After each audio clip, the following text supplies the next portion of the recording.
Hello everyone, this is Prufrock, and today we're going to have a look at Gruul's Lair. So this is a fairly short raid encounter with only two bosses, King Morgaar and Gruul. The first encounter, High King Morgaar, comes with 4 additional adds on top of King Morgaar himself. The most difficult part of this fight is the initial pull and getting all the mobs tanked and into an appropriate position to start putting damage into them. As a general rule of thumb, you're going to want to try and spread out all of the different mobs here. The first mob you're going to be wanting to focus is Blind Eye. He is essentially a priest. He should be tanked by a traditional tank, and your DPS should be focusing on interrupting his various heals. Next up, you're going to want to switch to Olm the Summoner. He should be also tanked by a traditional off-tank, such as a warrior or druid or a paladin, but he must also have a warlock focusing on him, who is enslaving his wild fellstalkers. Next up is Krosh Firehand, who is essentially a mage.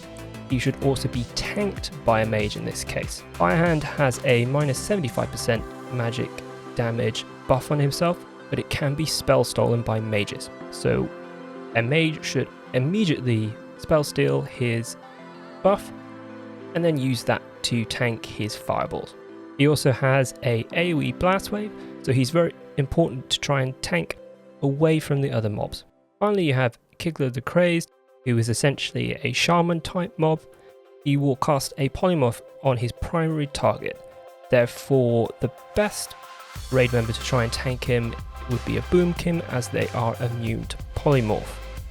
However, you can try and tank him with 2 ranged DPS, for example, who can trade him back and forth getting polymorphed. He will do a 30-yard arcane explosion with a knockback that also has a threat drop element to it. So he is very hard or almost impossible to tank with a regular melee tank. Once you've got all the other adds killed, you can switch over to High King Morgaar as the last mob to kill.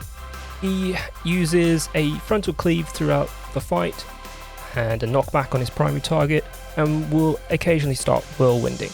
Below 50%, he will also gain a melee range AoE fear, and also will start randomly dropping threat, and this can often coincide with his whirlwind, and he will start whirlwinding towards your raid. So it's important to taunt and get him pulled out of the raid before he starts killing your ranged. Overall, this fight isn't too challenging once you've got the pull down and you've got the tank assignments sorted out, but it might take some of your raid members a few pulls just to get the handle of it, especially some of your mages and warlocks who are doing some tanking here, because they're not so used to it.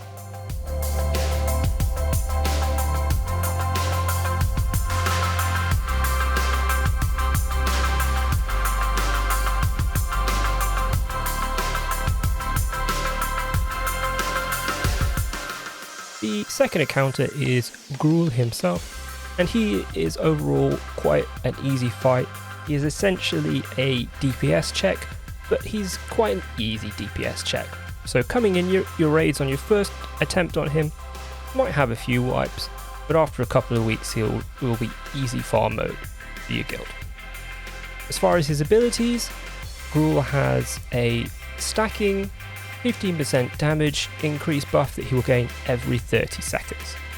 His key mechanic is his ground slam shadow combination, and here he will knock back the entire raid, and a stacking debuff will apply 20% movement speed reduction that will go all the way up to 100%, and then turn to a stone debuff where you can't move at all.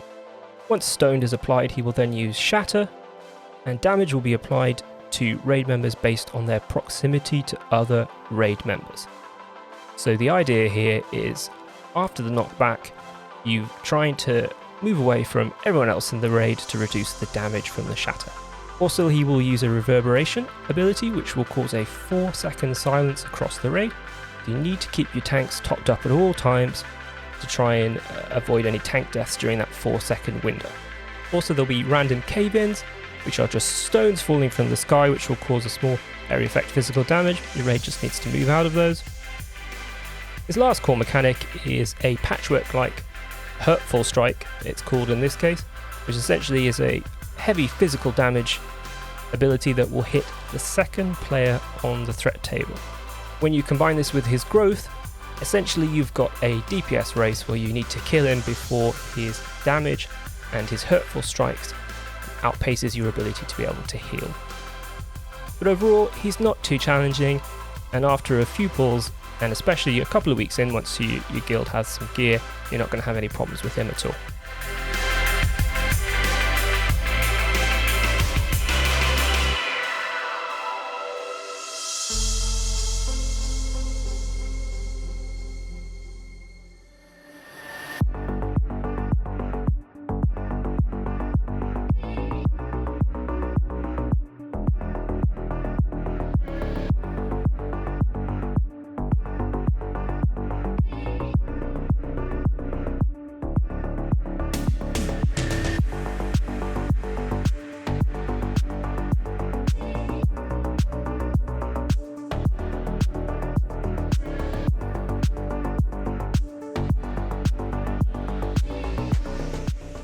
As always, thanks for watching the video, and I hope you found it useful. If you did, feel free to subscribe so that you can catch my future guides as they come out. In addition, if you want to catch me leveling up to 70 live, I will be streaming that on my Twitch, and I should be live most days for sort of 5, 6, 10 hours for the next week or so. Again, thanks for watching, and I hope to see you in the next one.